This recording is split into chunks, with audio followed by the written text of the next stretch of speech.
Bapak Ibu Saudara yang terkasih dalam Tuhan Yesus, selamat pagi, Shalom. Kalau ditanya bagi kehidupan Bapak Ibu Saudara dan saya saat ini, kalau saudara diberikan pertanyaan, siapa yang mau duduk di sebelah kanan Allah? Siapa yang ingin untuk duduk di sebelah kanan Allah? Saya yakin dan percaya pasti semua kita akan berlomba-lomba untuk angkat tangan, saya mau. Bapak Ibu Saudaraku yang terkasih dalam Tuhan kita Yesus Kristus, siapa yang tidak mau untuk hidupnya di kemudian akan memerintah bersama dengan Tuhan? Pasti semua orang akan mau. Tapi pertanyaan untuk kita renungkan di saat ini, Bapak Ibu Saudaraku yang terkasih dalam Tuhan ini,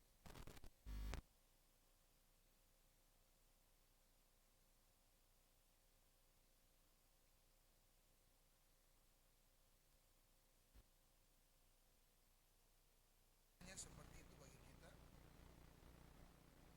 Apakah nanti waktunya akan datang itu Bapak Ibu Saudara dan saya akan duduk bersama dengan Tuhan atau tidak?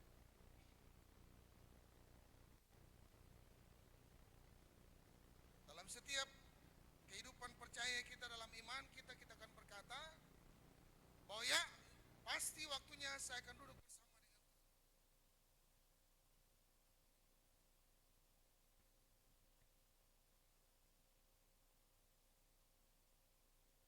Yang sama juga terjadi dalam percakapan antara Tuhan Yesus dengan murid-muridnya. Mereka berkata,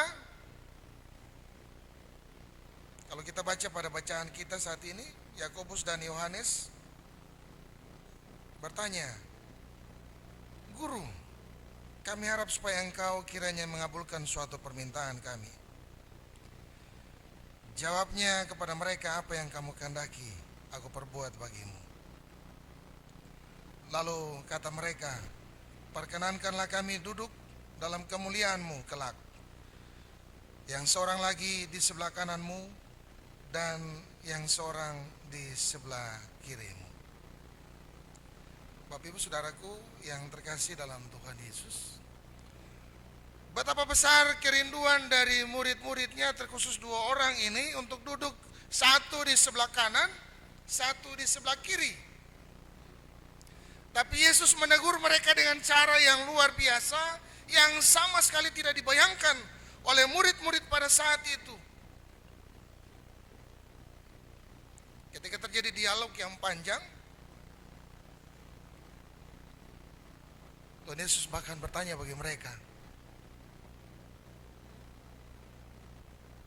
dan mereka menjawab dengan keyakinan mereka, "Ya, kami akan minum dari cawan yang sama dengan Tuhan, dan kami akan dibaptis dengan baptisan yang sama." Bapak Ibu Saudaraku yang terkasih dalam Tuhan kita Yesus Kristus, disinilah letak persoalan yang harus kita temukan dan yang harus kita jawab bersama. Artinya apa? Artinya dalam kehidupan setiap kita, siapa yang bilang kalau dia berbuat baik, maka sudah pasti tempatnya di sebelah Tuhan. Siapa yang rajin ke gereja, tempatnya pasti di sebelah Tuhan. Siapa yang bilang? Yesus mau mengingatkan dengan tegas bahwa murid-murid sekalipun, hal mengenai siapa yang duduk di sebelah kanan dan kiri akan diberikan kepada mereka yang sudah disediakan. Bapak Ibu Saudaraku yang terkasih dalam Tuhan Yesus, itu artinya harga kita, saudara dan saya, tidak akan pernah berhenti untuk membuat yang terbaik untuk kemuliaan nama Tuhan Allah. Sebab kenapa Bapak Ibu Saudaraku yang terkasih? Sebab hal yang sama yang dinikmati oleh saudara dan saya itu juga telah dinikmati oleh Tuhan Allah. Bapak Ibu saudaraku yang terkasih dalam Tuhan kita Yesus Kristus. Tetapi hal duduk di sebelah kananku atau di sebelah kiriku, aku tidak berhak memberikannya. Itu akan diberikan kepada orang-orang bagi siapa itu telah disediakan. Bapak Ibu saudaraku yang terkasih dalam Tuhan kita Yesus Kristus. Kadang kita orang Kristen akan beranggapan bahwa kita orang yang percaya kepada Tuhan Yesus, orang yang mengimani Yesus Kristus sebagai Tuhan. Dan oleh sebab itu kita mau bikin hidup ini seperti maunya kita. Kita tahu bahwa Tuhan itu nanti akan menyelamatkan kita. Bapak Ibu saudaraku yang terkasih dalam Tuhan Yesus, belajar dari kebenaran firman Tuhan saat ini. Firman Tuhan ini mau menegur kita dengan tegas. Sekalipun kamu dibaptis dengan cara yang sama, sekalipun kamu makan dan minum dari cawan yang sama dengan Tuhan Allah, hal duduk di kerajaan sorga itu sudah ditentukan bagi setiap orang. Bapak Ibu saudaraku yang terkasih dalam Tuhan Yesus, oleh sebab itu Rasul Paulus berkata, hanya dalam kasih karunia saudara dan saya diselamatkan. Hanya karena kasih karunia, bukan karena perbuatan-perbuatan kita, lalu Tuhan Allah menyenangkan hati Tuhan, lalu Tuhan terima. Tidak. Karena kasih karunia yang Allah berikan bagi kehidupan Bapak Ibu saudara dan saya, maka kita akan masuk dan duduk bersama. Pertanyaan bagi Bapak Ibu saudara dan saya saat ini, kalau kasih karunia itu diangkat, diambil dari kehidupan Bapak Ibu saudara dan saya, apakah masih ada tempat di sorga itu atau tidak?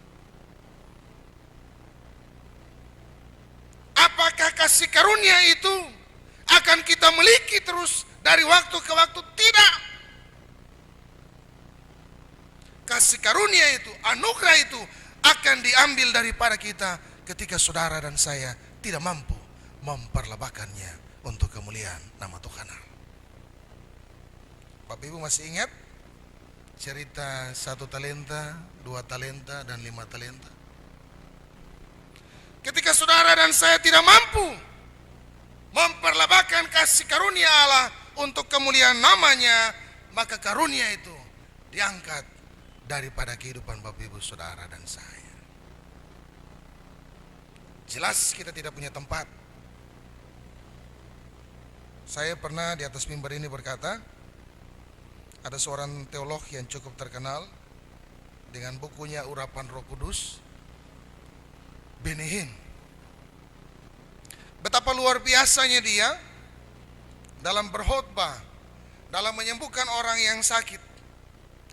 Tapi ketika dia tidak mengandalkan Tuhan Allah dalam seluruh kehidupannya, kasih karunia diangkat daripadanya.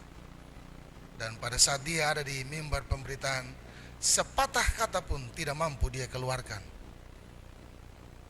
Bapak Ibu saudaraku yang terkasih dalam Tuhan kita Yesus Kristus, kebenaran firman Tuhan saat ini mau mengingatkan Bapak Ibu saudara dan saya, bahwa ketika saudara dan saya ada di hari yang Tuhan sediakan bagi Bapak Ibu saudara dan saya saat ini, seluruh umat Kristen di seluruh dunia merayakan perjamuan asa yang kudus.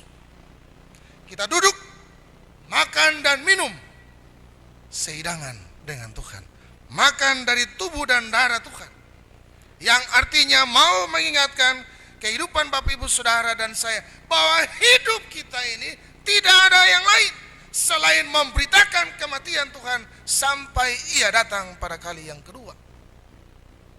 Sehingga hal duduk di sebelah kanan dan kiri Tuhan Allah akan dinyatakan bagi Bapak Ibu saudara dan saya yang melakukan apa yang Tuhan kehendaki. Masih ingat ketika Yesus menegur murid-murid, siapa bilang dia ibuku? Siapa bilang dia saudaraku? Saudaraku adalah mereka yang melakukan apa yang kuperintahkan. Bapak Ibu Saudaraku yang terkasih di dalam Tuhan kita Yesus Kristus, yang dimaksud dengan bacaan firman Tuhan saat ini mau mengingatkan kehidupan Bapak Ibu Saudara dan saya. Yang pertama, minum dari cawan Tuhan, dibaptis dengan cara yang sama dengan Tuhan. Apa artinya? Artinya Bapak Ibu Saudara dan saya harus dikuduskan, dibersihkan dari seluruh kehidupan kita yang lama, meninggalkan kehidupan itu dan hidup yang baru bersama dengan Tuhan Allah. Sehingga orang yang sudah bertobat, orang yang sudah memiliki hidup yang baru itu, telah terbit atasnya kehidupan yang lama itu, telah tinggal di belakangnya. Dia tidak tergoda untuk melakukan hal yang sama untuk kali yang kedua. Bapak Ibu Saudaraku yang terkasih dalam Tuhan kita Yesus Kristus, itu arti sesungguhnya saudara dan saya makan dan minum dari tubuh dan darah Tuhan, yang mengingatkan kita harus memberikan yang terbaik bagi Tuhan dalam karya hidup kita. Yang kedua, baptis. Dibaptis itu artinya dikuduskan, disucikan, sehingga yang dalam kehidupan kita sehari-hari yang kita lakukan adalah satu dan satu, yaitu untuk menyenangkan hati Tuhan Allah. Baik kita sebagai kepala-kepala keluarga, ibu-ibu rumah tangga, sebagai orang muda, ketika kita bekerja di kantor, di tempat-tempat pekerjaan kita, dimanapun kita ada, hidup kita harus kita persembahkan bagi Tuhan Allah. Bapak Ibu Saudaraku yang terkasih dalam Tuhan kita Yesus Kristus, kehadiran saudara dan saya yang Tuhan titipkan di dunia ini hanya untuk melayani satu dengan yang lain dalam kasih kita, sehingga hidup kita berbuah untuk hormat dan kemuliaan nama Tuhan. Tuhan memberkati kita dengan firman-Nya. Amin.